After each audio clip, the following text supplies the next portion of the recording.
When people picture the American West, most of the time they see a Mustang. Mane flying, hooves pounding, running free across the open country. But their story goes back far earlier than cowboys and wide open ranges.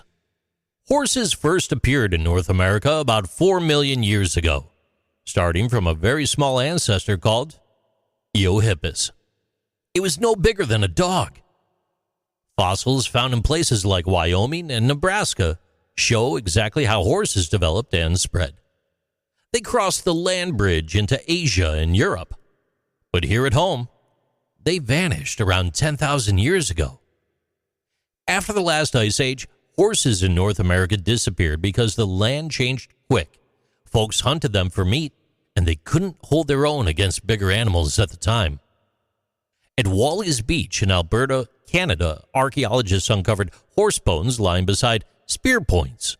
True evidence that people were hunting them at the close of the Ice Age. In the 1500s, horses returned with the Spanish. In 1519, Hernan Cortez landed in Mexico with about 16 Andalusian and Barb horses. More ships brought more animals in the years that followed, and some of them broke loose during raids, storms, or escapes, while others were traded. By the early 1600s, Pueblo records from New Mexico show native people already working with horses.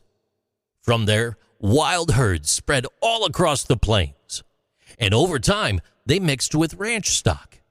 They also mixed with U.S. cavalry mounts and heavy draft breeds. The result was a tough and adaptable animal, the Mustang. A Mustang can travel 20 to 30 miles or 32 to 48 kilometers in a single day. It can survive on only sagebrush or prairie grass and withstand heat above 100 degrees Fahrenheit, 38 degrees Celsius, as well as the coldest winter blizzards. By 1900, wild herds, they may have reached 2 million. Tribes such as the Comanche built their way of life around them. Quanah Parker, born around 1845, became known for his unmatched skill on horseback. Comanche riders could hang from the side of a running horse and shoot arrows beneath its neck. No force in the world had better horsemen. The U.S. cavalry relied on Mustangs for their speed and stamina. Cowboys broke them for ranch work. These horses, they were not just symbols. They were essential to human life.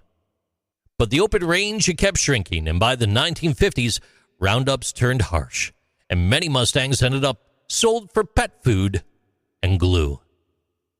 In 1971, Congress passed the Wild Free-Roaming Horses and Burros Act, calling Mustangs living symbols of the historic and pioneer spirit of the West. Today, about 86,000 wild horses still roam 10 western states, with Nevada holding the largest share, close to around 50,000. Wyoming and Utah also hold very strong herds. Another 40,000 stand in government corrals around open pastures.